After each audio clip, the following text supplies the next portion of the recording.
It's going to be from the projective point of view.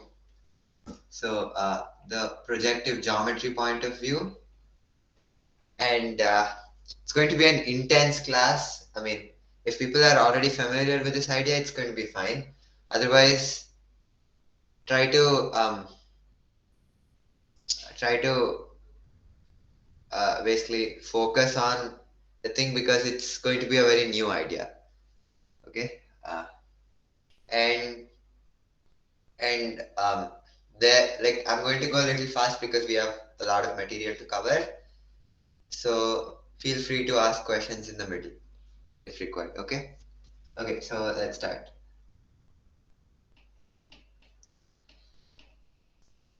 So when we think of the normal plane, the Euclidean plane, it's oh, how many people are familiar with the notion of the projective plane, RP2?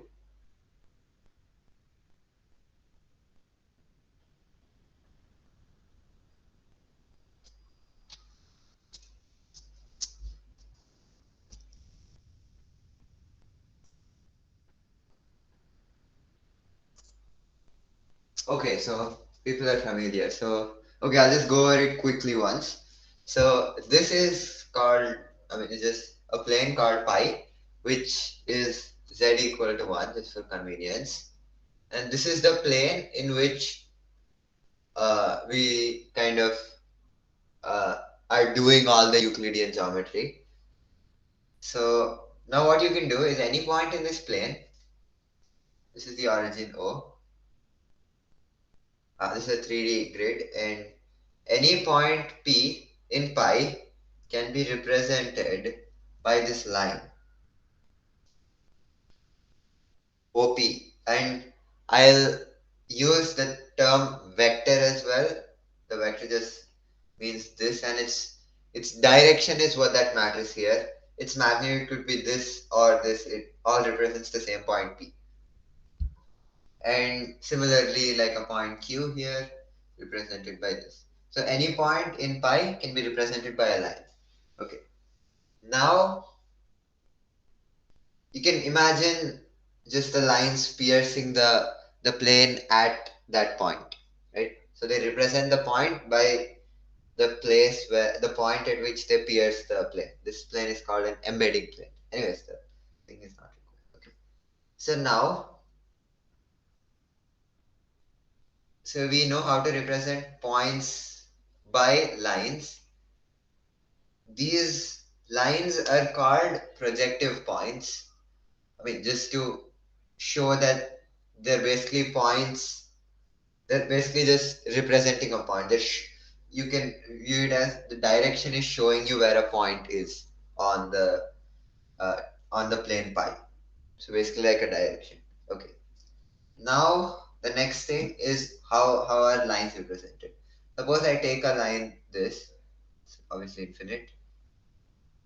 Now what I do, let's say this point is P, I draw this OP and OQ, these 2 points, right? Oh, when I say projective point, I'll usually denote it just by this. If I write that, this means projective point. If I write this, it means normal point. Okay. So now we'll draw in the two projective points for P and Q. There are two lines. And now we take the plane through these two lines. There's a unique plane through these two lines in this case. Okay. So this plane, let's call it L, is a plane through the origin. All of these lines, all of these capital P points are all lines to the origin. And when I say plane also, I'll usually mean plane through the origin here. So this plane L intersects pi in this line small l, right? So we can view L, so we can look at L as representing the line small l in the plane pi. Is that understood? Yeah. Okay, I'll assume that's a yes. Okay, I'll assume that's a yes. So now this plane through the origin is called a projective line representing a line, right? A line in pi, in the plane pi, is represented by this plane, right? And how did we define the plane? Very similar to how you do normally. A line is something through 2 points, right? And I mean, it's just the straight line through 2 points. So a capital line is just a plane through 2 points, capital P points, right? Okay. So this is a projective line. It's the analog of a line. Now, uh, the next thing is that notice that any point on this line, right? Let's say A, any small p point A here has this has the corresponding capital P projective point called capital A, and A belongs to L. So when a line is like contained in the plane, I'll write it that way. So for A in L, we have this, right? And you could imagine moving A. So today there's a lot of visualization and like moving stuff around. Okay. So if you imagine moving A, this line, this is the whole line, not like only this direction, it's the opposite negative times A as well. Like the whole line contributes as the representation of small a. So this line represented by A belonging to small l is in fact contained in capital L. So we have this just as in normal point line. So it's kind of do okay. The next thing is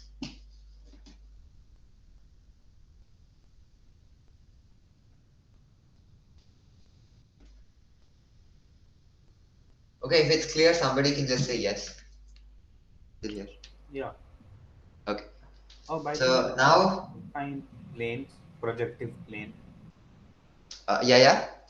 Like a norm, what will be the like image of a normal plane in RP square? Oh, the image of a plane.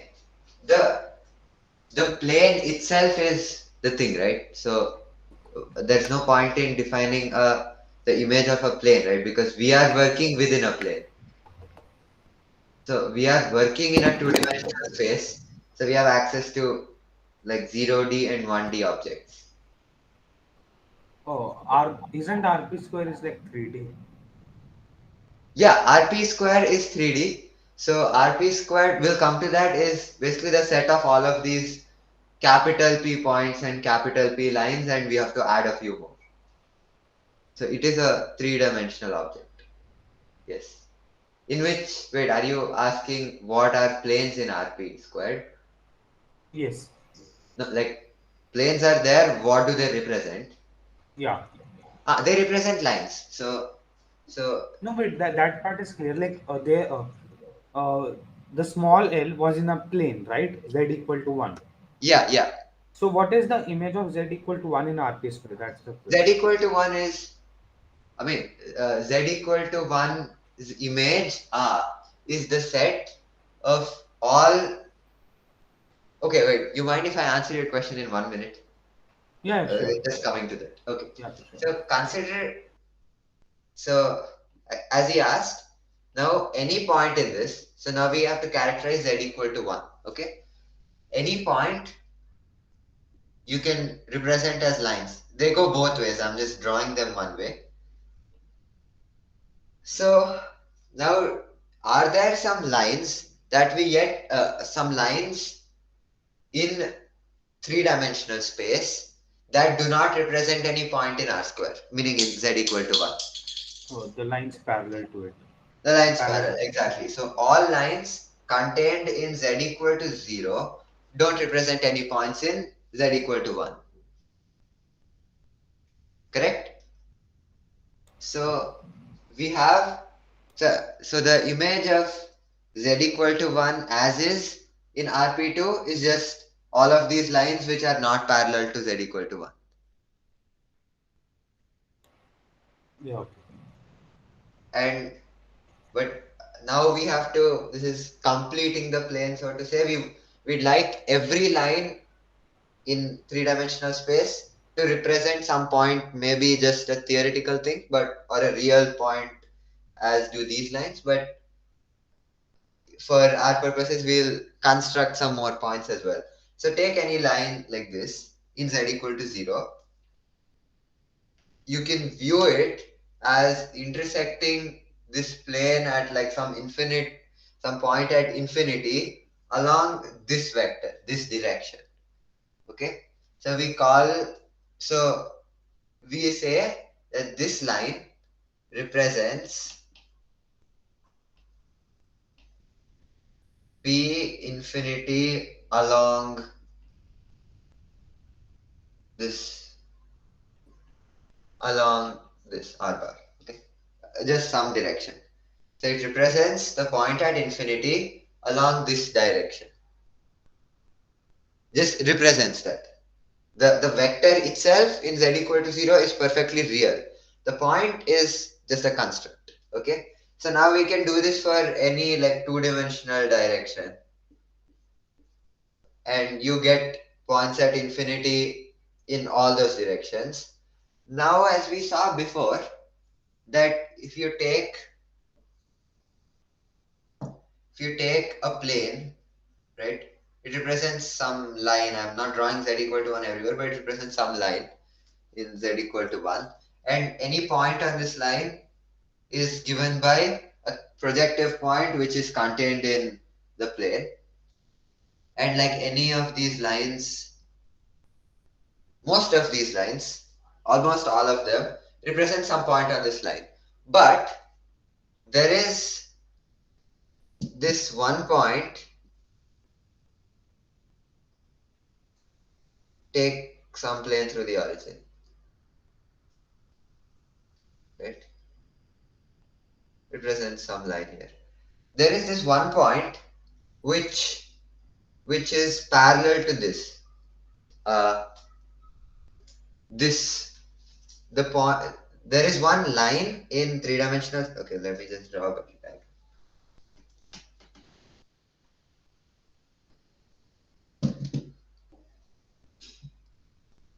So this is z equal to 1. This is some line represented by some plane, okay, through the origin. So I'm not drawing the plane just for clarity, but here it is. And now this line, move it parallelly so that it now passes through the origin. This line here, right? This line is contained in the plane. We're just moving a line parallel to itself, so it's still in the plane. We're moving it parallel to itself along on the plane itself. So it still contains that, but this line, notice, does not intersect this. Or actually, more formally, this line is basically the intersection of z equal to 0 with this plane. Sorry, not this.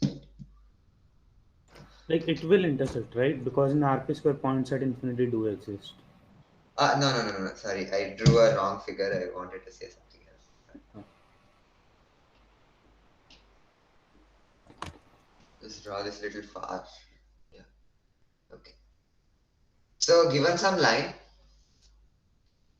some plane is there, and the plane intersects z equal to 0 somewhere here.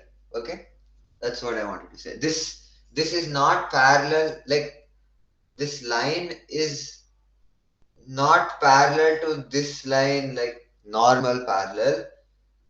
The plane z equal to 0 contains this line, and the plane z equal to 1 contains that. So the planes are parallel. Okay, and this line is defined as this L, which represents this line L, intersect this. There's going to be something. So also one more thing is that any two planes, when I say plane through the origin, they have one point, of course, origin in common, so they intersect in a line, right? They could be parallel in general, but here they have already a point in common because they pass through the origin. So they intersect in a line. So this line, which exists for any of those small l's, does not intersect the plane pi. Okay, now is that clear? What is Z here? Oh, Uh, L cap. z equal to 0.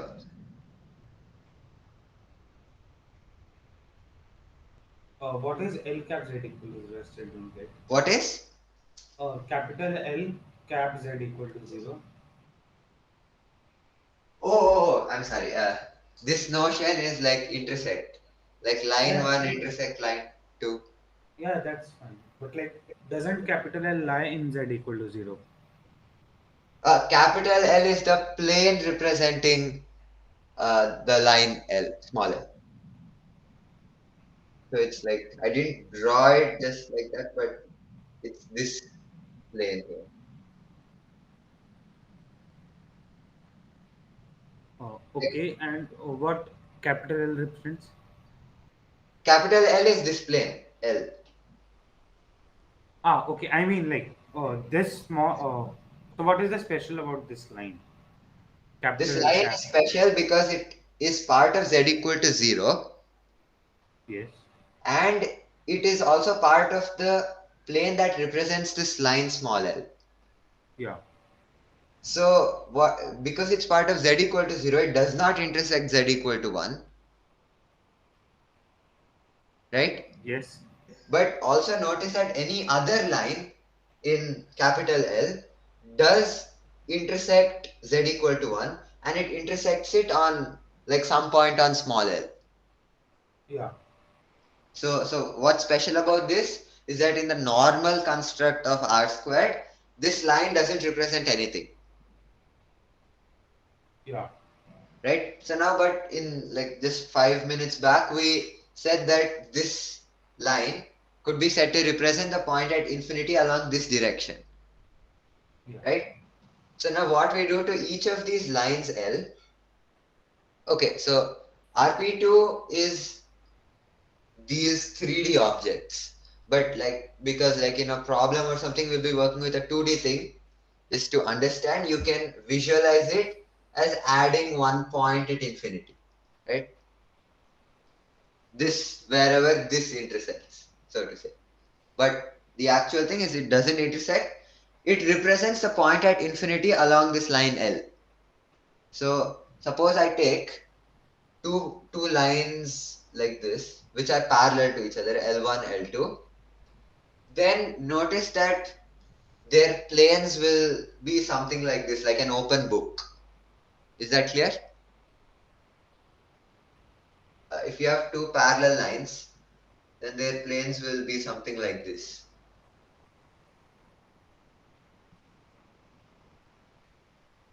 And this line here is precisely this one, this infinite one. I mean, these are like going the whole thing, but yeah.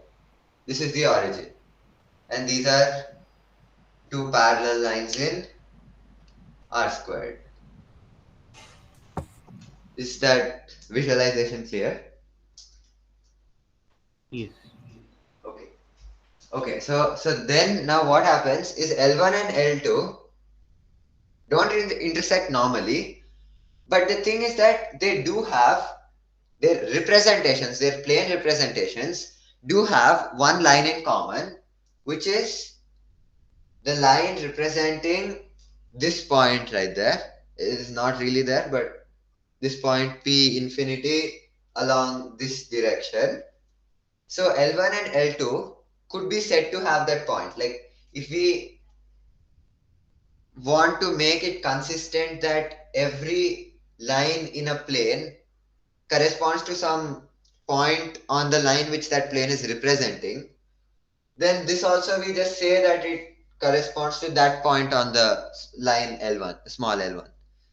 So what happens is that point is common to both of these because it's common to both of their represent, like the representation of that point is common to the representations of both L1 and L2. So we say that this point that it represents, which we just call P infinity along that direction, is common to these two lines. And so we write this along L1 or L2, that direction. Okay. So now we have everything. Only thing is that any plane, any plane through the origin, does that represent a line in pi?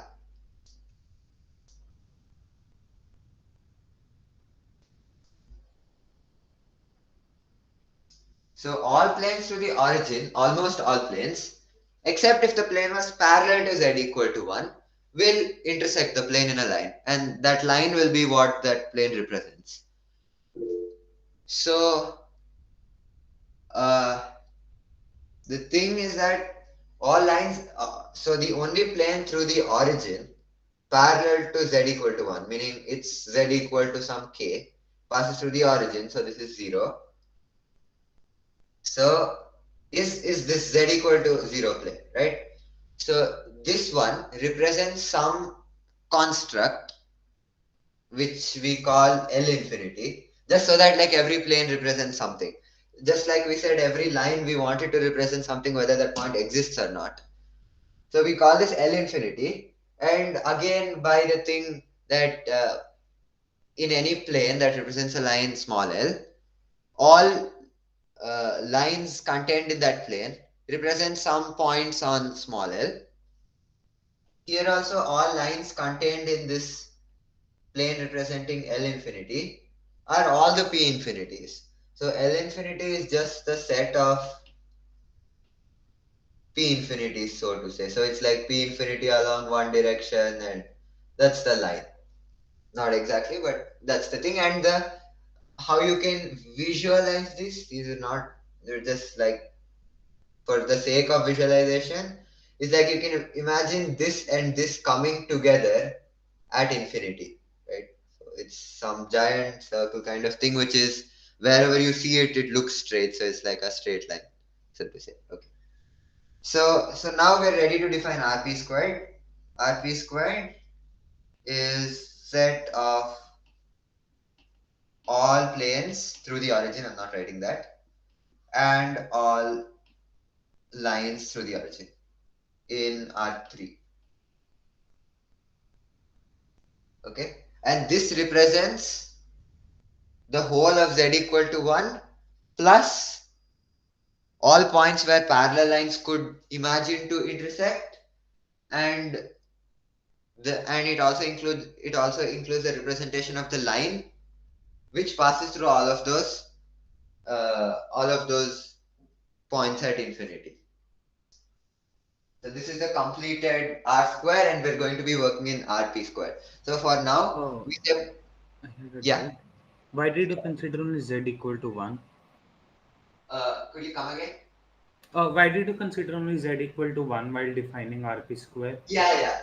That will come like just in a bit. It's just convenient to do some stuff Ah, I see. like more than z equal to 2 or something like that. Shouldn't it be set of all planes and all lines passing through the origin? Yeah. I said that. I said I wouldn't write that Okay. just now. Yeah. Okay. So now this is so what we say parallel lines. Now whenever now z equal to 1 we don't have to worry about at all. So now we just work in this thing called RP squared, which is like a three-dimensional construct of lines and planes through the origin, everything through the origin. And when I say line, I mean this line, projective line, which is like a plane. And when I say point, I mean this thing. You'll get a little used to. That's what I said. It's kind of a new thing. When I say point, I mean like representing some point somewhere. You have a lot of like three-dimensional things. You just put a plane somewhere, and then it represents a point where it pierces that, right? Where the capital P point pierces that plane. Okay. So now when I say line point, I mean these. So now, uh, like we have plane conics, we're going to define projective conics. So again, now all lines do intersect, which is basically the same thing as saying all planes through the origin do intersect. That's obvious, right? All lines do intersect in a unique point, planes do intersect in a unique line, and all lines intersect in a unique point. Through 2 points there's a unique line, which basically says through 2 lines there's a unique plane through them. 2 lines through the origin, there's a unique plane through the origin through them. Same thing. Basically, we just made parallel lines intersect. I mean, like the parallel lines in uh, our like R squared plane are nothing. They're just planes through the origin. They clearly intersect. So basically, to formalize the idea of infinite stuff, you do this. Okay. So now projective conics.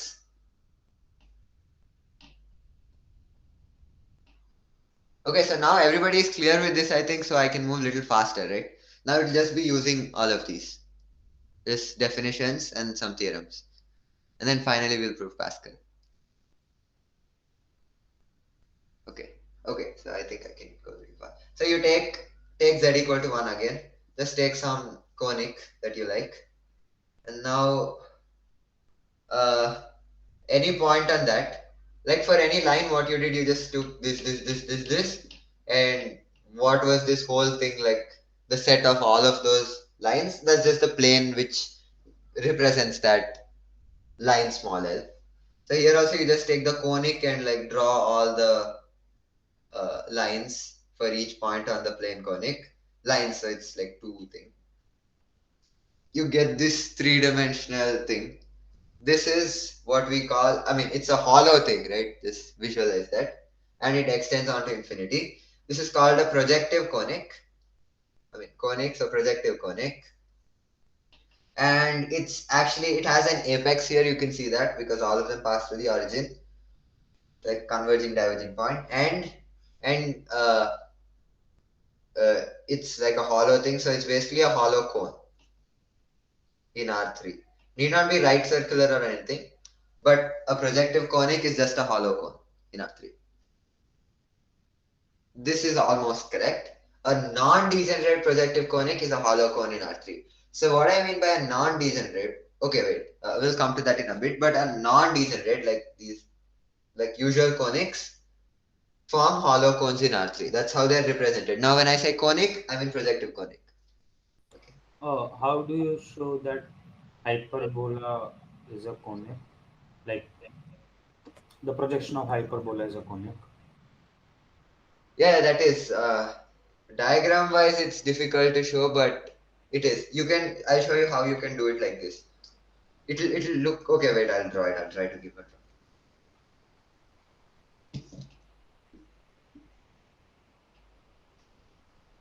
draw. Let's draw the understood. Also, like even if we take an ellipse, the circular base, the base won't be circular, right?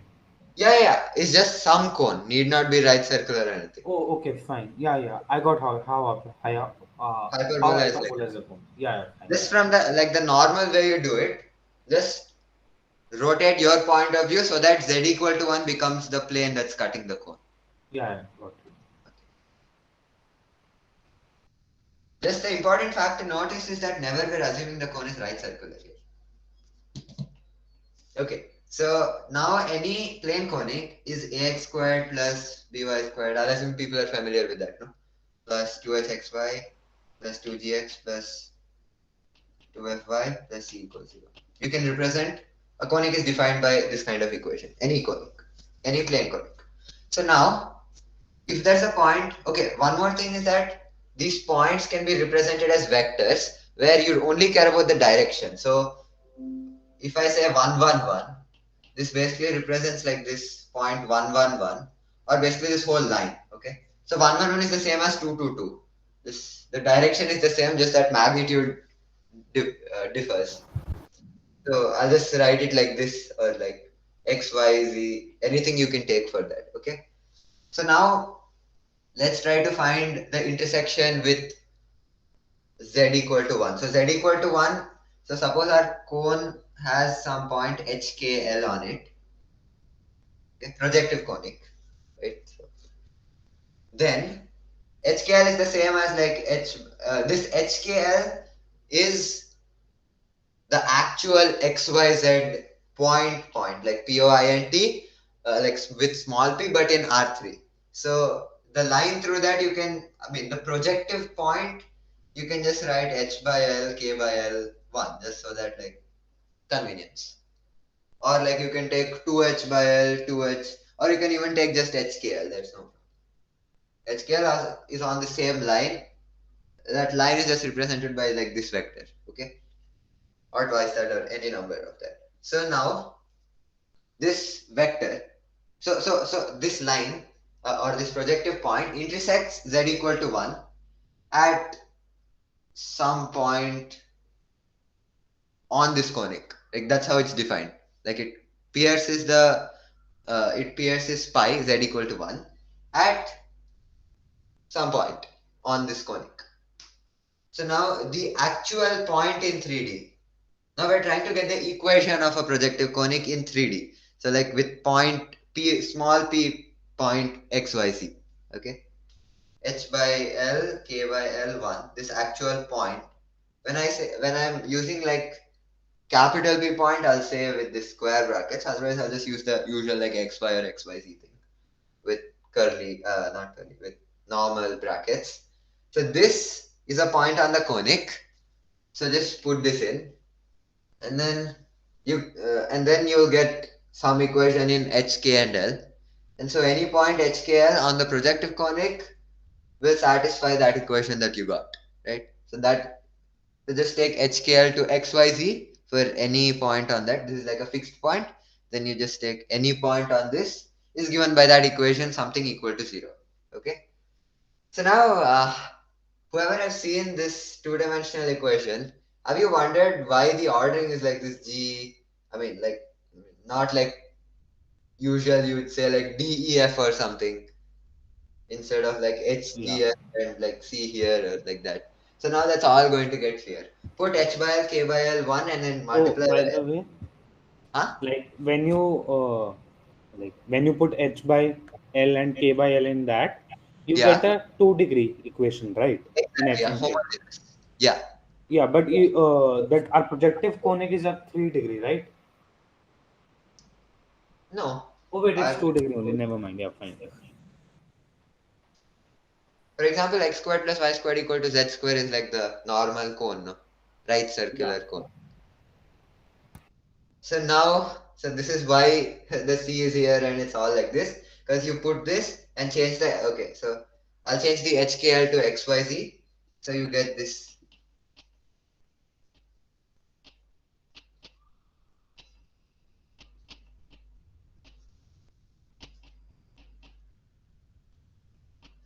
So now it's all perfect. ABC, FGH. That's why it's DE different. are still missing. Huh? DE. Yeah, I mean, somebody just figured they wanted to use FGH instead. But like, it's alphabetical. Yeah, I see. So, so there's one magic here. The proof is just expand, but you can represent this equation as is a matrix product.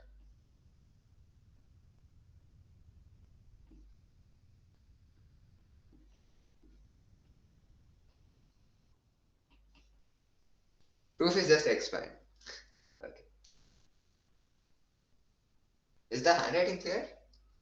You can just construct it like this: ABC and then FGH, and then similarly, it's a symmetric matrix. So if I say X bar in 3D, now everything like actual, like this kind of thing, not homogenized to represent the whole line. So you can write it as, so X bar is like usually like this. If X is AI plus BJ plus CK cap, then you write like that. So in general, like this is the X bar. So this horizontal one is the transpose of that. So you can rewrite a projective conic. What is x here? Like there are two x, no? X is this, X bar transpose M X bar equals 0. For Yeah, no, M, there are two x, right? huh? Both the x are same. In the No, below no, no, matrix and the, no. This you just write ABC like X bar, or you can write R bar if you want. Like X bar is just that point. X, yeah. and R is like a point line on the projective conic, R right? is just a position vector XYZ. Like R bar is just, suppose this is XYZ, then R bar is just this vector. I see. So R bar is represented this way. So whenever you write it in this very short form, R bar you have to expand to write like XYZ or whatever it represents, those three, right? And the transpose is just, you swap the rows and columns. Okay. And now R bar in general you just write for a variable, like just to keep it one variable, as X bar as the position vector of some point P on the projective conic. So X transpose Mx equals 0. Sometimes I drop the bars on top. Okay. So keep using it. Okay. So this is the equation of a projective conic. And our plane conic is just a projective conic evaluated at z equal to 1. So put z equal to 1 here, and that's your, and everything, this will become 1. And so clearly it's the usual one. So basically this is why we took z equal to 1. So that just given your equation, you can just insert the z's correctly, because this 1 makes it nice for you. Is that clear now, Pranav? You asked this. Yeah. Yeah, like you can just homogenize, if people know what that is. You can just homogenize Yeah. the normal equation to get the projective equation. Okay. Okay, now we're actually ready for some theorems. So like this, we proved the equation of conic is R to the power t into R transpose M R, right? Yeah, we proved that. No. And proof is from the definition that a conic is represented by that ax squared plus by squared, so on. So it depends on that. Okay. R like that equation is of a projective conic where R is a point lying on the real conic, right? Something like that. R is no. Like, so basically it looks like this. If you want, like, now just don't see like the RP square thing. We're building to that. Now just see normal 3D geometry. This is like a conic. I'm not drawing like to infinity because this is a point represented by the position vector R bar on it, Hmm. right? This is ABC, the point ABC, like 1, 1, 1 or 1, 2, 1 or 2, 2, 2, different there. No. R bar is this matrix, 3 cross 1 matrix, ABC. So if ABC lies on this, for this, I mean, like basically if R bar, the point represented by R bar lies on this projective conics, on this projective conic, then you have R transpose MR equals 0. Like Okay. basically a different way to write equation of stuff. Like you write normal equation of line and stuff. So Yeah. like different way. Yeah. So this is a real conic. Where does the projective conic come? No? No, this is a cone, no? So it's a projective conic. Oh. No, like this what I drew is a projective conic, no? It's a cone. Like, and if you draw z equal to 1 somewhere, then that whatever you get is a conic. Yeah. So basically, like R vector is position vector of a point lying on this projective conic, right? Yeah, on the projective conic, meaning some point in 3D space. Now it's not RP2. Now all of this discussion for the equation is in R3. So what's the difference between R3 and RP2? So RP2 stuff is homogeneous. Like RP2 consists of those lines and planes through the origin. R3 is much more. R3 has like planes not through the origin and like lots of stuff. So basically, like RP2 is subset of R3, right? Yeah, exactly. Okay. Right. And like in RP2, we don't have a notion of what's like a point in RP2 is given by that line. Like a point of R3 does not have any representation in RP2. Like like a point in R3. Hmm. I mean, there's no like zero dimensional objects in RP2. There's only like lines and planes. Yeah. Okay, anyways, it's a subset, right? And this R is like R3 now. Like this R is a vector in R3. Yeah. Okay. Fine. Yeah. And you put C1 here, then you go to like this point here. Now if you evaluate and that comes to be 0, then that AB1, that point lies on, or like A comma B lies on this plane conic. Right? Or okay, anyways. I think. But like the R transpose MR is equals 0 is clear, right? Okay. I'll assume yes. Either way, like you can just, I'll give you a book where all of this is explained so you can look at that as well. Okay. Now, theorems. The first thing is, okay, so first let me do a definition. By Projected the way, transform. Krishna, was it difficult for you too when you learned for the first time?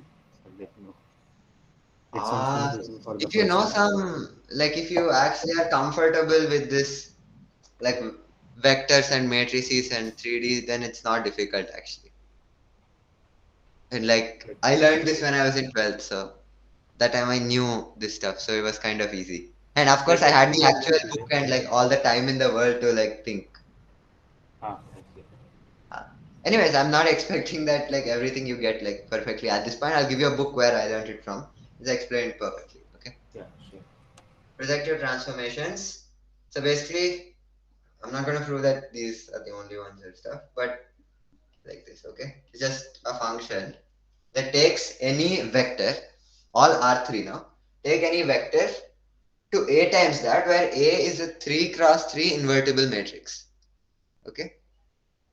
Suppose, so x bar goes to x dash, suppose, then x dash represented like this, like A dash, B dash, C dash, is this some matrix with some 9 elements into ABC. Like that's where the point A comma B comma C goes. It goes to this point A dash, B dash, C dash. Okay? Now, uh, like you just evaluate the matrix product, you'll get a 3 cross 1 matrix only. And that's the thing. So why it's called, so these transformations are called linear transformations.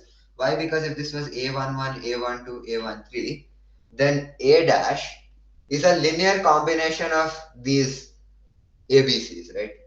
A into A11 plus B into A12 plus C into A13. No squares and stuff involved. That's why it's called linear. Okay. So now we have now like theorems continues. Okay. So lines capital. Go to lines. Or first, as I say, points go to points. This is not like an obvious thing, it's not small p points. It's now we're working in RP2, like a subset of R3. And let's see what this transformation does only to RP2, not like full R3, but only to RP2. What does it do? Okay. So any point, so any line in R3 goes to a line in R3. That's what I claim. So like they remain stuck to each other, you can say the points. Like a line here goes to some line there. Okay. And also the important thing is that a line through the origin goes to a line through the origin. That's important to know. So that basically is like points goes to points. Points go to points. Okay. So the proof of this is any point can be represented as lambda r bar equals 0. Equals v, suppose. V is some constant vector. So any point x on this capital B point means basically a line through the origin is just lambda times that for some lambda, right? Give like the V is just the direction. Any scalar multiple of this thing, even negative like -1 and stuff, all of them lie on that line, and the line is the set of only these vectors, right? Is that clear? That x is lambda V just represents this line or Yeah. like this capital P point. Okay. So now what happens to that? So x dash when we do the transformation is a times x, right? Which is a times lambda v. Lambda is the parameter, v is the constant vector. Lambda v. This is just a scalar, so you can move it out. Av. Av is basically where a takes this like this vector v to some other v dash. Okay. So x dash is lambda v dash for some constant v dash. V goes to some constant. So x dash is just some scalar times that. So basically x dash meaning all points on the so the output, like the image of a point, like the image of an object is defined as the set of the images of the elements in that object. Is that clear? Like take an object, take any element of that object, find its image under the transformation, do it for all of those elements in the object. Now some resulting thing you get that's defined as the image of this whole object under that transformation. Okay. So for any x dash, like the transform thing, transformation of x on the initial capital P point, I'll just say point from now, x on the point, x dash is that points, the small p point's image, right? And that is on this new line. It's lambda times this new vector. So basically you can view it as this went to this, just a move, right? And that lambda just stays the same. So basically the initial line goes to another line, basically from V to V dash. Okay? So capital P points go to capital P points. If you want to view it in R2, good idea to keep putting the Z equal to 1 there and seeing what comes, like how it changes. Basically this point, because the capital P point just represents a point, it went to this point P dash. Okay? That's all. Right? So basically, the good thing here is that after doing the projective transformation, also that the fact that lines through the origin represents points in like z equal to 1 still holds, because the lines are still going to point. Lines are still going to lines, right? So like you can still say that p dash's representation is this new line. Okay. Oh wait, how did you prove that a projective line is a projective line under the transformation? I haven't proved that. That's what I'm rubbing the Okay, word. fine. The lines, normal lines are we have proved, right? Yeah, that we have proved. Yeah, that's fine. So now the next one is lines go to lines. I'm just showing that RP2 is consistent under projective transformation. Isn't the proof similar to this normal line? Exactly, exactly. So a line, capital L line, can be represented as so basically it's just a plane through the origin, and a plane through the origin RP2 somewhere. Okay, I'll just derive it. So if this is the normal to the plane, n cap or n bar, whatever you want to say, and there's a point x or r bar, Then theta r bar, because then theta. n dot x equals 0. So all x vectors, or r bar if you're more comfortable with that, such that n cap dot r bar is 0 for this constant n cap, lie on that plane, right? Only these. So any vector like this or like this, as long as it's perpendicular, this is the dot product. So as long as it's perpendicular to n cap, it lies on that plane. Okay? It's through the origin, so this all equals 0. Okay. So now if you write n cap as like a I cap plus b j cap plus c k cap, and r bar as like xi plus, this is a position vector of that, then this basically says ax plus by plus cz equal to 0. I think you're familiar with that, right? Yeah. Okay. So now it's easier to work in this vector thing because like everything is in vectors. So now I'll just call like this n cap, I'll call now our v, like just for consistency with the previous. So r dot v equals 0 is the initial plane, L, capital L, the initial projective line. And v for any point, not r, okay, fine. So, or no, so x dash is ax. Is the board still visible or should I write on the top? Oh, it's a bit visible only, not too much. Okay, wait. So a plane, meaning a projective line, can be represented by this for some constant vector v. And now under transformation, x dash is ax. So that x dash, x is a inverse of x dash. So if you put that, so then a inverse x dash dot v is 0. Right? So now, uh, how do I write it that way? Like, this dot product of two vectors like x, y, z, a, b, c dot, I say x, y, z is a variable thing, you can rewrite that dot as just like a matrix product. Like the normal one is like this. No? So this is just ax plus by plus cc. Okay? Which is just saying x transpose v equals 0 instead by replacing the dot. Okay? Yeah. So now x dash is ax. So that x dash transpose is x transpose a transpose. So okay, wait. X is a inverse x transpose. X is a inverse x dash. So x transpose is x dash transpose a inverse transpose. That is called a inverse as b. So x transpose, you know the transpose rule works reverse. If M is AB, then M transpose is B transpose A transpose. Yeah. Okay, so just did that. So replace that here.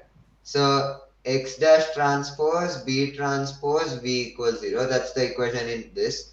Now you do this. So this is just some 3 cross 3 matrix times this. So some V dash, suppose. A different V dash to the previous one. So just x transpose V dash is 0. So this is the image, which is also a plane through the origin. So we proved capital lines go to capital lines. Okay. Okay. What's next now? What goes to what? Uh, The capital C is for projective. Okay. But here it's not exactly that. It's non-degenerate conics. Yeah. Now we can talk about what degenerate conics are. So degenerate conics are conics where like that equation which you saw, like that linear 2 uh, degree 2 equation, it could be something like this. Like sometimes you may be able to factorize it like this. In which case it just represents two planes. It's not a cone anymore. And its representation in z equal to 1 is two lines. That's what you say, pair of straight lines, degenerate plane conic. So that's what this is what a degenerate projective conic looks like. A pair of straight lines, a pair of planes, or pair of projective lines. Now, sometimes this thing could be the same as the previous, so it's like this. Then it basically is like two coincident planes. That's your projective conic. You can make it a perfect square, and that will represent just a line, or like coincident pair of straight lines. And then there's this other possibility where it looks something like this. That's why there are a lot of these possibilities, right? In which case both of these have to be 0, and a1x plus b1y plus c1z equal to 0 is a plane through the origin. This is also a plane. So now it's not this whole thing, but it's the intersection. It's just this line, or like projective point. So basically it's just this line also. That can also be a projective conic, and its image is like this, just a point. For example, if I give you an example of a plane conic which is a degenerate one, like which is just a point, look at this one. This is the famous point circle. So that's a degenerate conic. Okay. So now you could have other things, like you could have that these two planes, like you could have what do you say? You could have like one or two more possibilities. I think there are a few, but anyways, these are like these cases that correspond to degenerate plane conics. Okay. And also an aside is that the fact is that when these happen, then the det of that, like the projective conic is this now. This det happens to be 0 whenever it's a degenerate one. We won't be proving this here, but just to note. Okay. So non-degenerate conics go to non-degenerate conics. That's our claim. So take x transpose mx equals 0. That's a normal thing. And x goes to x, so x dash is ax. This is the exact same thing. A inverse I'll call b. And now x transpose is x transpose, x dash transpose, b transpose.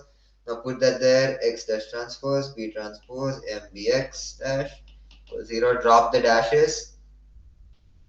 This is also, det is not 0 because det A is anyways not 0, it's invertible, and det m is not 0. So it's a non-degenerate thing, and because it has this form, this is like m dash, it has the form x transpose, m dash x equals 0, it is a projective conic as required. Okay, so we've proven that. So everyone following till here?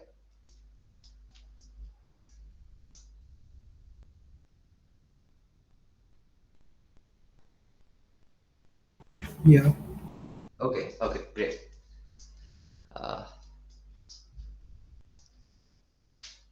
Okay, nice. Now we basically have the material. There's just one more thing we have to do before we can start the prerequisites of Pascal. Okay. So now we've shown that. Now when I say conic, I'll just say non-degenerate conic. I'll mean non-degenerate conic. So we got that any conic goes to some other conic, and the marvelous fact is that you can always, like, any conic can go to any other conic. You can pick a suitable transformation. It's some transformation, but there is a transformation such that from any non-degenerate conic, projective conic, you can go to any other you want. So the intuition for this, the actual proof is little uses some linear algebra, but anyways, so the way of why it works, so to say, is that if you have a projective conic like this, okay, so the way we'll show it is that from C1 you want to go to C2, right? I'll just call some nice, let's just say C0 is this nice projective conic. It's just this one.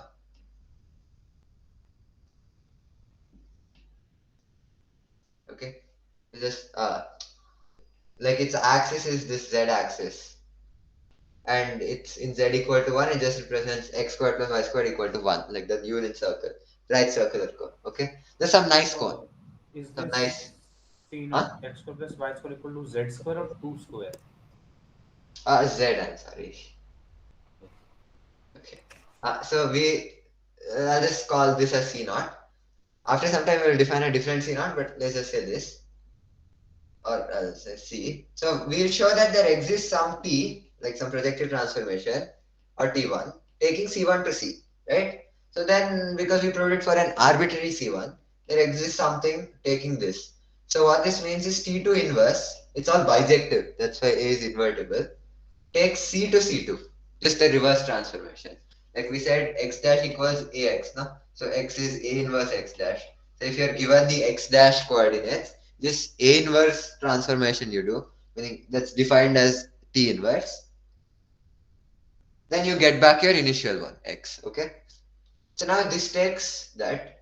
So from C1 to C2, notice that T2 inverse O, like the composition, this. Composition of matrix is like A, B is also still a 3 cross 3 matrix, so that works. This is T. This takes C1 to C2. Okay? We show it takes it to some standard form. From standard form, you can go to whichever other one you want to go to. So how you go to the standard form is consider this axis, V bar. Take a transformation that sends V bar to the Z axis. Do people see why you can do that? A linear transformation. Yes. Okay. Like ABC to 001. Yeah. What you do, you take 001 to ABC. That's very easy to do. Like in the matrix, you want whatever something equals ABC. You choose these. This third row. Put the third row as ABC. So that this into 0, this into 0, that goes to A, 0, 0, B, 0, 0, C. Okay. And then you just take the inverse of that and that will work. So now what you do, you take one transformation. We'll keep putting multiple transformations so that and still composition, it still remains a transformation. So that's fine. So now we got something like this. Okay. Now take a scaling transformation of the x and y axes. Keep the z axis scale constant. The scaling transformation is just like take the unit vector 1, 0, 0 to like half 0, 0 or 2, 0, 0. just like squish or I have huh? one doubt. Yeah. How does like you transform the axis of C1 to axis of C? How does this prove that C1 goes to C? No, no, I didn't say that. I didn't say that. We still have to do some more things. I see. And then the composition of all those will Mm-hmm. get us to C. That we'll call as T1. Okay. This is one of the transformations. Okay. So now the scaling transformation basically, if you want to take 100 to 200, just put this. Automatically 100 will go to this. Just do the multiplication. Because these zeros will multiply into whatever the other things are there. And the 1 will just give these. Okay. So just scale, or like on the y-axis also some 0 something something else, which means the j hat unit vector goes to some other thing. Just scale and squish so that this theta and like this phi, like the two angles, go to the corresponding like theta and phi. They're equal in this case for this c, right? You see how that can be done? It's not completely rigorous, but you see how that can be done. Like just if this theta is smaller than that one's, like the semi-vertex angle of this right circular cone, then you just move, like you scale the y-axis up so that this theta becomes larger and like equal to that finally. Similarly, you do for this phi angle, Yeah, yeah. and then you Wait, just but won't that make the two conics different? Like when you increase the theta, phi also increases, no, automatically. uh yeah, but if you do both like x and y, if you do, like I mean, if you look at just the top view, like y-axis is in front of us, then it looks like this, right? What is the y-axis in this? The y-axis is like towards you. Okay. Then this is phi, no? Yes. This vector has y coordinate 0, like this one, right? Yeah. And the angle of that vector with the z-axis is what I call phi. Yeah. So if you scale y, that vector isn't moving anywhere. Yeah. So So its in angle. this way, theta, the vector corresponding to theta also doesn't move, no? No, if I In this. move that the vector corresponding, like I'm looking at it as this, like it's not rigorous, but like this top vector, that the one with like the highest slope, so to say, that that one's angle with z-axis is called theta. So if I move y, then this theta will increase or decrease, right? If I scale y, and phi will just be the same because this vector representing the theta is in the yz plane and phi is in the xz plane. Oh, I see. Understood? But like you can do one more thing. Like now you pick, okay, the vector जो सबसे ऊपर है that is in the yz plane. Now you Yeah, pick the yeah, vector जो like उसके बिल्कुल opposite सबसे नीचे है. So that will also increase the angle yeah, yeah, at the axis. yeah, yeah, yeah. So okay, I see what you mean. Okay, fine. Okay. Like this theta and phi are not like एक दूसरे के नीचे हैं. Phi is in another plane and theta is in another plane. Yeah, yeah, yeah, yeah, yeah. They're in like perpendicular planes. This is Yeah. theta and this is like phi. Okay. I see. No, it's fine. So you get to see this is also a linear transformation. So that this composition of that, like this what T2 of this first one, you call that as T1. Okay. Not T2, not for the same thing, but like some two different transformations, their composition as T1. Similarly T2, and now you see why it's true, right? Yeah. You got to see, so now you're done. Okay. How do Like you prove the many, uniqueness though? huh? How do you prove the uniqueness? This isn't proving the uniqueness. But it is like the like this is not rigorous as well. Also, if you want, you can see. Yeah, it's this is not proving the uniqueness. I mean, if you in the book I sent, in the book I'll send, there is the proof of uniqueness. Uh, Like it just uses like some advanced linear algebra. It uses diagonalization. So just didn't want to do that.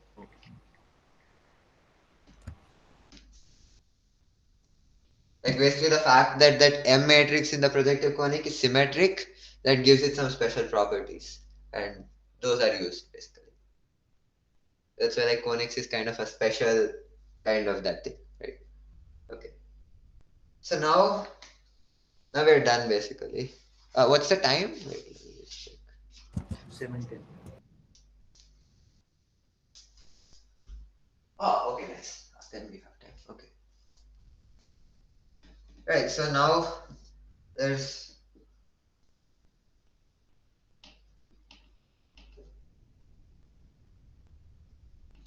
so the thing is that given two conics C1, C2, everywhere non-degenerate, and A, B, C, A1, B1, C1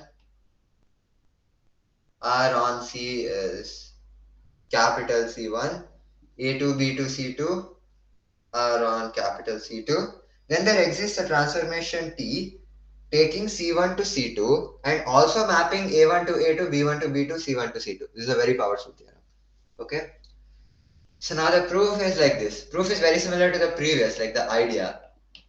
Define C naught as like xy plus yz plus zx equals 0.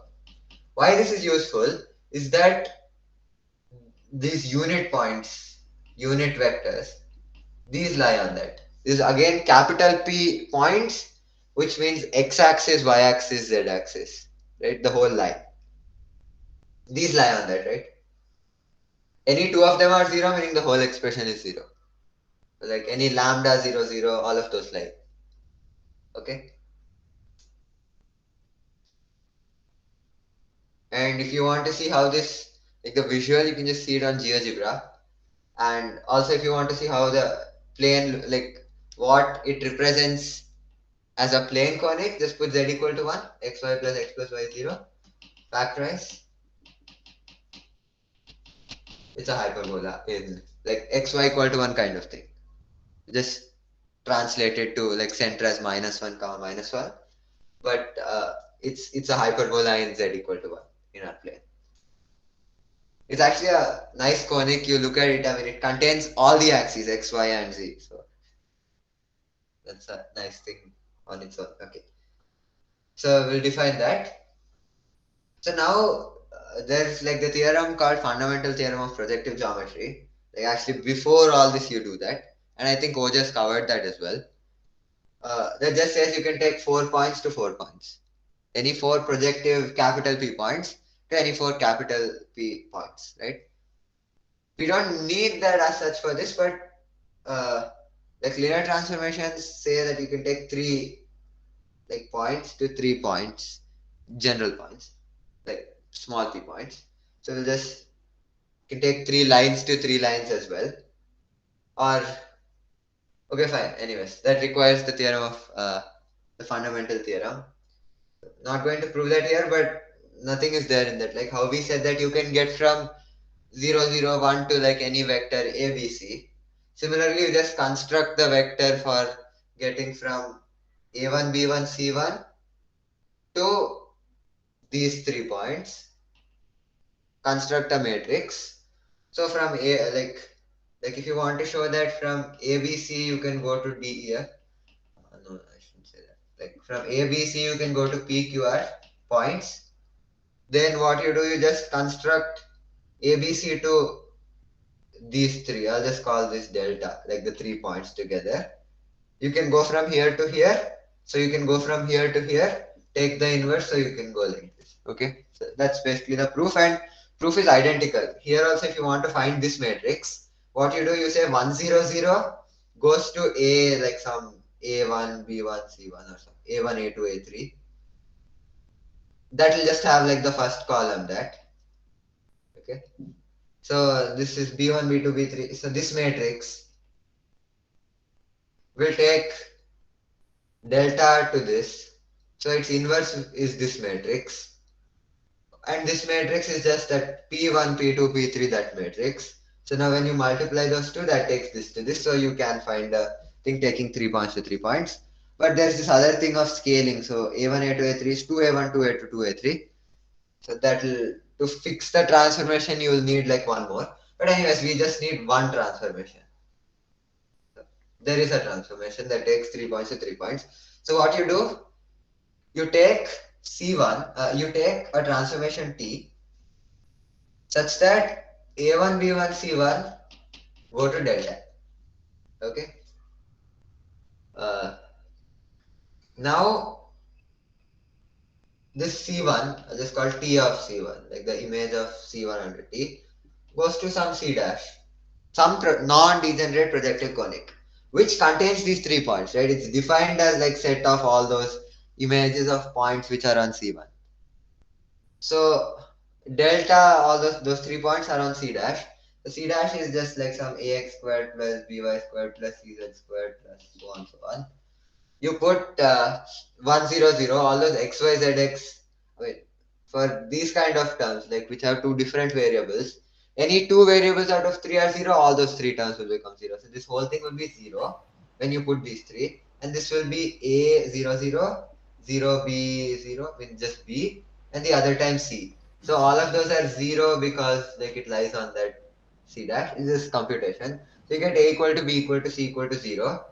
So basically you have alpha yz plus beta zx plus gamma xy0. That's c dash. Okay. Now c dash is non-degenerate. So if alpha is 0, then you can factor out the x and it's just two planes, right? This is just two planes equations. One x equal to 0 and one that equal to 0.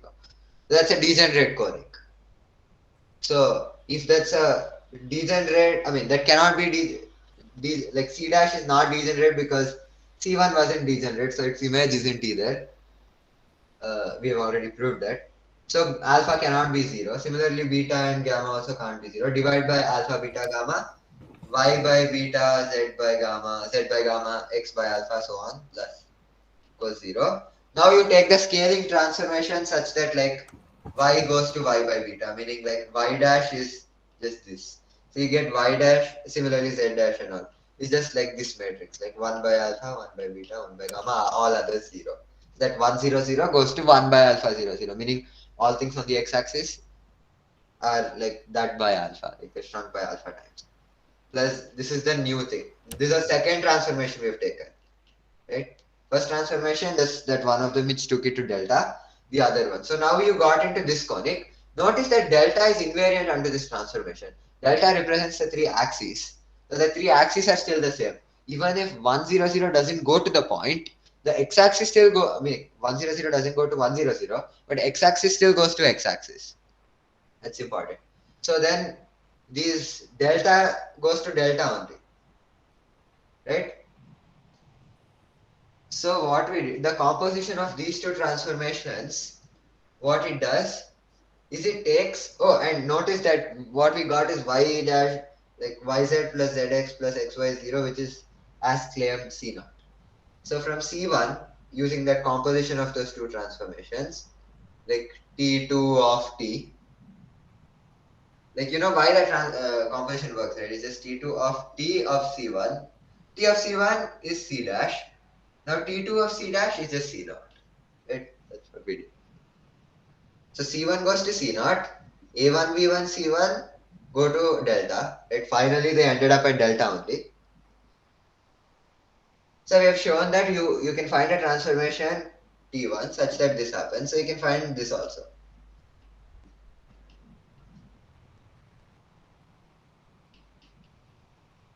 So t2 inverse gets from c0 to c2 and delta to a to b to c2. Composing these, meaning t2 inverse of t1. First you apply t1, then t2 inverse. That gets us from c1 to c2 and a1, b1, c1 to a to b to c2. Okay, is that clear? Is the theorem clear? Yeah. Okay, very nice. All right. Okay, we're ready to prove Pascal. Wait, just 1 second.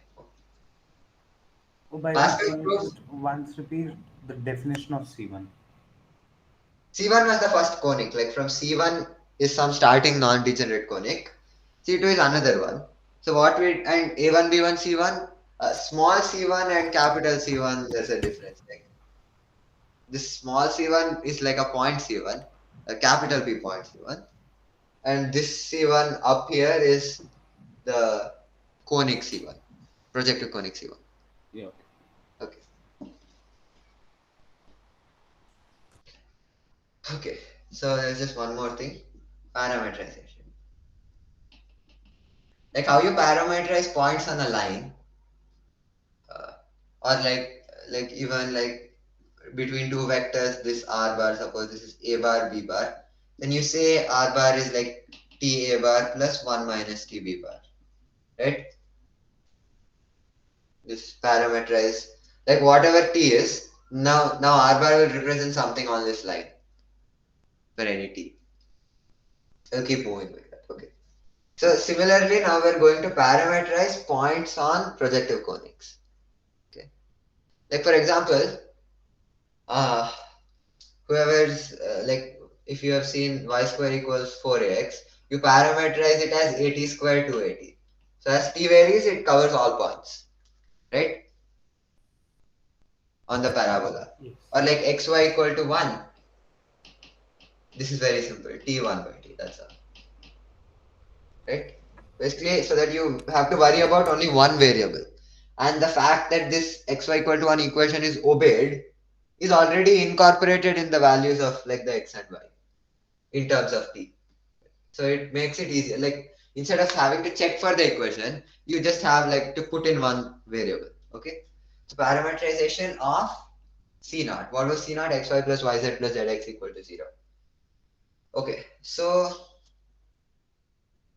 now you want to find points, capital P points, right? Points on this conic, meaning lines basically in R3. So now I can just take, so if z is 0, this is xy plus yz plus zx equal to. If there are capital P points with their z coordinate 0, then if you put it in and they lie on that, you get xy equal to 0. So x equals 0 or y equals 0. So it's 0 by 0. 0 by 0 is the same thing as 0, 1, 0 or 0, 0, 0 also. But that's not really a capital P point, it's not a line. Or if x is 0, if y is 0, 1, 0, 0. So it refers to these 2 points, meaning the y and x axis. Okay. Else if z is not 0, then you can just like divide by z and like some x dash I'm just calling x 1, right? These are not the same x, just divided. It's like in inequalities, if you have a homogeneous one, you can just take one variable to be 1 or things like that. That's clear? Is it clear why we can take z as 1? Yes. Okay.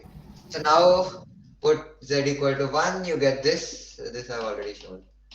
This, right? Is 1. So this is t, this is 1 by t. So x is t minus 1, 1 by t, 1. So this is the thing. For t not equal to 0 also. Notice. So t 0 is not in our domain. Multiply because like ABC is lambda A, lambda B, lambda C. For lambda not equal to 0, important. That will just represent the origin t, right? Take t to minus t to get rid of these minus signs.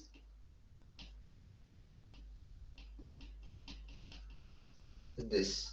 For t not equal to 0 represents all the points except these points. These 2 points. Just put t equal to 0 and see what happens. You get, it's all defined perfectly because you multiplied.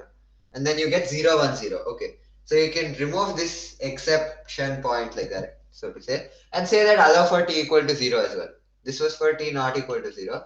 This is for any t in R. So any t in R except this point can be represented by that. Okay? By this. Is that clear? Just a parametric form of any point on that.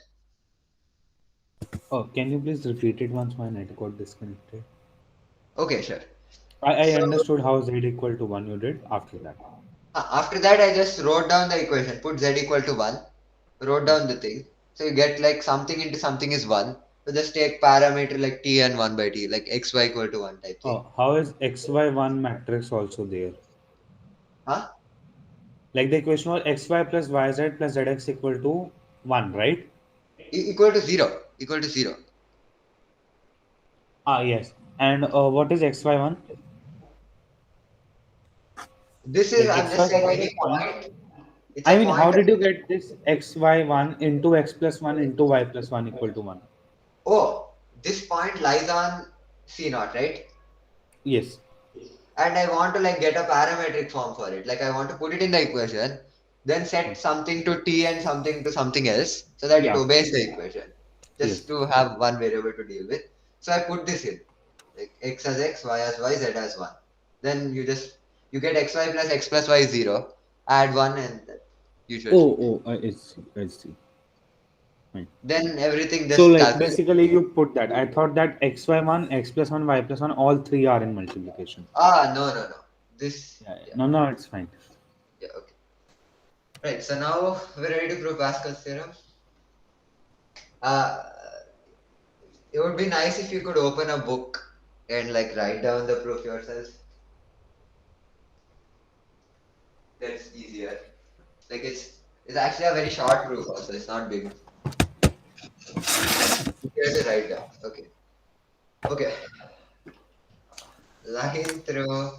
Sorry, I keep remembering how to prove this also to get to that. Line through 2 points. Basically, the plane through 2 lines. Okay. You have this. This is like A1, B1, C1. Again, like homogeneous. A2, B2, C2. Okay. And this is like some R bar, which is like you want the line, so you want this equation of this plane, right? Given these 3 lines are. So R bar, like these 3 vectors, take any A1, B1, C1, some fixed lambda you take, like some fixed point on this line, like on this capital P point. You take some fixed small p point in 3D, and you take some third point also, like on that plane, right? Which is like x, y, z. You want to get the equation of the plane in terms of that, no? It's on that plane. The xyz is represented by position vector r bar. So these 3 vectors are coplanar. That means that their scalar triple product is 0, which means xyz, a1, b1, c1, a2, b2, c2, det is 0. Okay.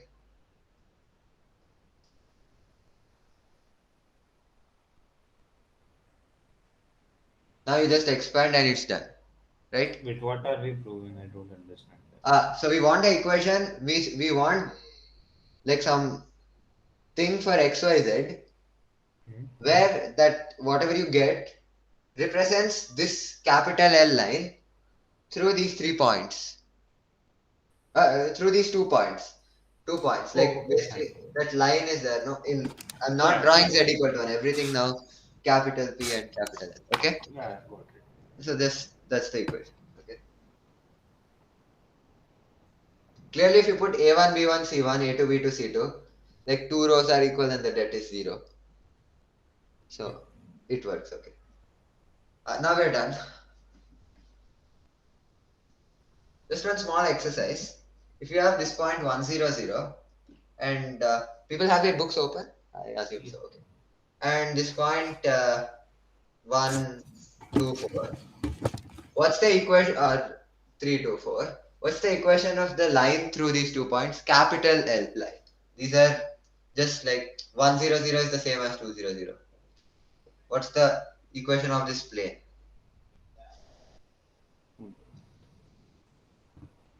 You can do the det thing, but you know that there's a unique plane, right? And like wherever these zeros are there, 0 into anything is the other 0. You can view it like that. So you can just write z equal to 2y. It's going, the equation of that det is just going to be some ax plus by plus cz equal to 0. So if you can guess abc without doing the det, it just saves you some time. So clearly this works, right? Yes. the 0, 0, you have to make use of that. Like 0 to whatever you want is 0, just look at that ratio from the second term. Okay? So z equal to 2y. Yeah, okay, now we're done. Now Pascal's theorem will be proved in like 5 minutes. Now, first what you do, so Pascal's Can you theorem is, state Pascal theorem also? yeah, I'm sorry, it's a little late. 5 minutes it'll be done. If you have your book, that'll be even better. So Yes. C1, there's a conic C, non-degenerate, uh, and works for degenerate also, we'll see that in the proof. A1, B1, C1, A2, B2, C2 are 6 points on the conic. Then A1, B2 intersect A2, B1, B2, C, B1, C2 intersect B2, C1, C1, A2, intersect A2, C1. You should swap these just for. Okay, no, it's fine. What was capital C? Huh? What is capital C? The conic, the non-degenerate conic. Oh, and A1, B1, C1 are the They're all projective points. points. Yeah, yeah. The projective points, right? Yes, everything projective, yes. So these are actually, this thing is a plane, and this is the intersection of two planes, it's a line. So when I say not are collinear, when I say, I mean, when I say the points, capital P points, these are all points, right? Lines in R3. So when I say they're collinear, I mean this, right? In Z equal to 1, they're collinear. Or in Z equal to anything you wish. See, if you have 5, okay, fine. Later. Anyways. Yeah, we can homogenize, right? Huh? We can like homogenize and then in any Z equal to K it will be, right? Yeah, you can do a lot of awesome things with this. This thing shows why like the usual way of like you looking at like a cone, then you say that this, right, circle, and then you do this and you get ellipse, right? So like you say that Pascal's theorem still works, you go from here to here. Right? You prove it for a circle and then you show it in general. Like Yeah. usually. So what this is only our origin. What I said. And these are the lines. Notice that the lines, I mean, these are the points. Notice that this point P and this point P dash are represented by the same line. Yes. And when I said that these lines, like small l lines, these lines are collinear, meaning they're coplanar. Like if this was X, let me just use a different color. This is X, Y, Z, and like this is what you know usually.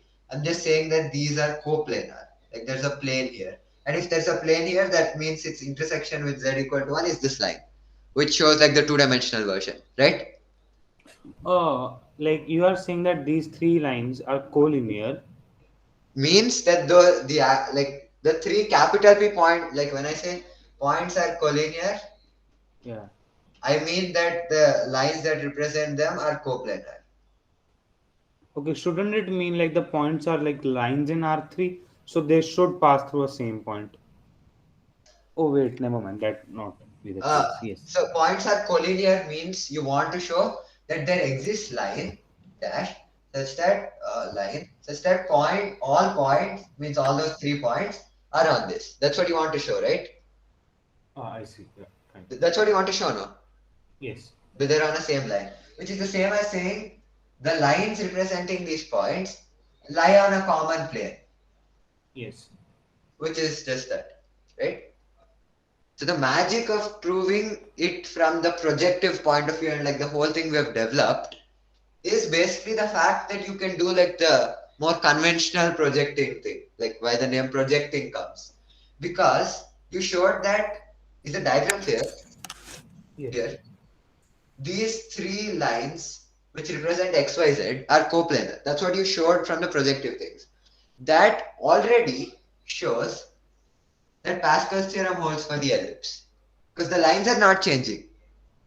The actual small p points from like this circle to the ellipse, like those intersection points, are changing. But those lines which represent those points are not changing. So Pascal's theorem holds. Why? Because those lines are obviously still coplanar. Yeah. Understood? So that's Yes. like the magic of, like, I think the usual projective is this way, right? You do it this way. Yeah, kind of. Yeah. So, I mean, at least the intuition is this way, no? You see. Yes. Yeah, so like that's why if you prove it for the base or like the structure of the thing without like putting an actual plane through, then you have basically proved it for all possible planes. That's the nice part. Okay, anyways, now proof. So what first we'll do? We'll take C to C naught. Nice point.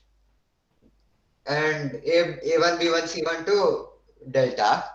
A2 B2 C2 we'll parameterize somehow. So I'm just drawing C naught like this. It doesn't look like this. Okay. A1 B1 C1 A2 B2 C2. Forgive me if it doesn't look collinear here. This is not really an ellipse. But anyways. So A1 I'll just say what 100. B1010, C1001. Okay. Now I don't have to worry about any of these being 100, they're like distinct. We'll show the degenerate ones later. So I'll call this A2 of A. What I mean by this is put T equal to A, then A2 is given by A squared plus A plus 1 minus A. Okay. B and C. Now, nothing is there, just compute. Just compute. But it's fast if you do it in the book. That's why I asked for the book. Okay. So what is this? B is just B squared plus B plus 1 minus B. This is 100. Use the fact that these two are zeros. The equation on the line is what? Just this equation is y equals B plus 1 by minus B into Z. Right? B is not 0 as well because already we took care of the 0, 1, 0 point there. Okay. And what is A2, B1 is 0, 1, 0. So these two are 0. So these, okay. So x equals B squared, A squared plus A by minus AZ. This is basically minus A plus 1 of Z. Is that clear? So this x is x equal minus A plus 1Z intersect y equal B plus 1 by minus BZ. Take Z is minus B so that you don't have to work in fractions. You can take 1 as anything, right? It's a line only. So then y will come B plus 1 and x will come A plus 1 into B. So this is your point x. People are familiar with barycentrics, this is literally just doing that. Next. These two, we already solved it for A, no? B1, A2. So B1, C2 will be, but just replace this by C plus 1, Z. And C1, B2, these two are 0. So this what's the ratio? B. So x is by. So just put z is what? Put y c plus 1. Then x is b c plus 1. So that z is minus b. I'm just taking nice points. Okay. Now in the third point, z is what these two? A1, C2. Okay, we already did A1, B2. Is that this? So A1, C2 just replaced by C. Y is C plus 1 by minus CZ. And what's the other one? C1, 0, 0. Okay, we already did C1, B2. Yeah, so what is that? This. Replace B by A. X equal to AY. Now put Z is minus C so that like this cancels. Y will become C plus 1. Okay. Drum roll moment now. All you have to do is check that those three. So actually these three are like points. So like if the origin is somewhere here, they are like this. You basically have to check that those three lines are coplanar. So you have to check that the determinant of these three things is 0. Right? Those three vectors, correct? I mean, these are actually three small PPOINTs, which are like just like some representation of the capital P points, like some of one scalar. But it's enough if you show these three are coplanar, that anyways ensures that that's coplanar. I mean, like 2 times that is coplanar and stuff. You can just show it for these three. Now, actually, notice the important thing is that what we just took some nice values for z and stuff. So actually, if you look at the exact vector, They might not even be like collinear or anything. Like they might be like this, but nevertheless they are coplanar. Need not be collinear or anything. That's like basically misconception that you shouldn't have. You just want them to be coplanar. You want their det to be 0. A plus 1 into B plus 1 minus B C plus 1, C plus 1 minus B, A C plus 1, C plus 1 minus C. Just want the det to be 0. Now I think like people know how to solve this kind of thing. We can do two things. Okay, I'll just simplify it. Like subtract. This will become 0. AC plus A minus so this will become A minus B C plus 1, right? So we'll expand this way. A minus B C plus 1. What was this? Minus B. This A. What? Was it that only?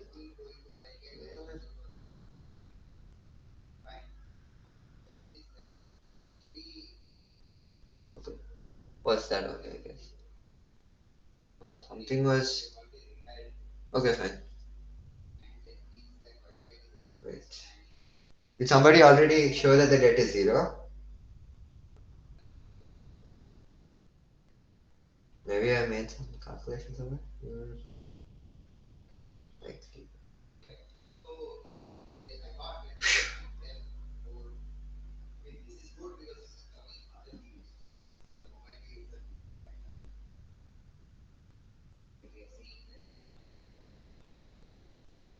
hmm. Oh. Oh, maybe it's correct only. Yeah, okay. It's correct only.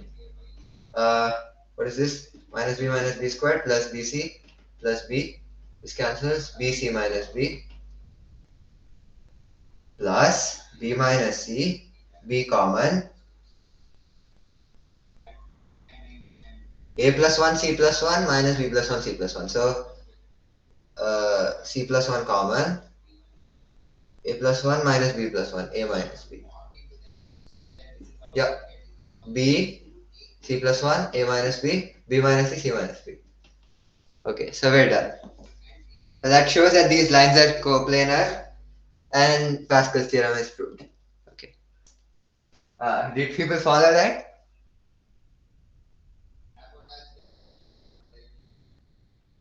I just like computed the points, 3 points x, y, z you have to compute, and just show that they're coplanar. That's fine. Like it's Okay. just computation, right? Yeah. Like every step, but yeah. Yeah, I How got exactly did you parameterize those A2, B2, C2? A2, B2. So, oh, you're saying what is this notation? Like B2 of B. No, Yeah, so B2 of B basically means that B2 is this B squared plus B plus 1 minus B. That parameter T we saw a little before. Like T squared plus T, T plus okay. 1 minus T. Just put T That equal one. to A, B, C for that. Like just some three things you have to put, no? And the thing is now, just one last remark is that degenerate cases where one of these is like coincident and stuff. See, notice if B minus C is 0, meaning if B equal to C, like these are unique also, this T squared plus T plus 1 minus T, because you get that unique X, Y, like this go reverse in the proof. So you get B2 and C2 are equal, like B2 and C2 are the same. Still the det is 0, so it works. Even if A and B are same, still it's 0. Even if A, B, C, all of them are same, still the det is 0. So that proves like degenerate cases as well. Okay. Okay, so I guess that's it. I wanted to prove Pascal. So, like, do people appreciate like why this is very strong? Like why it proves all possible things at once? yeah. Okay, great. See you then. Thanks a lot. Bye bye. Thanks for the lecture. No problem. Bye.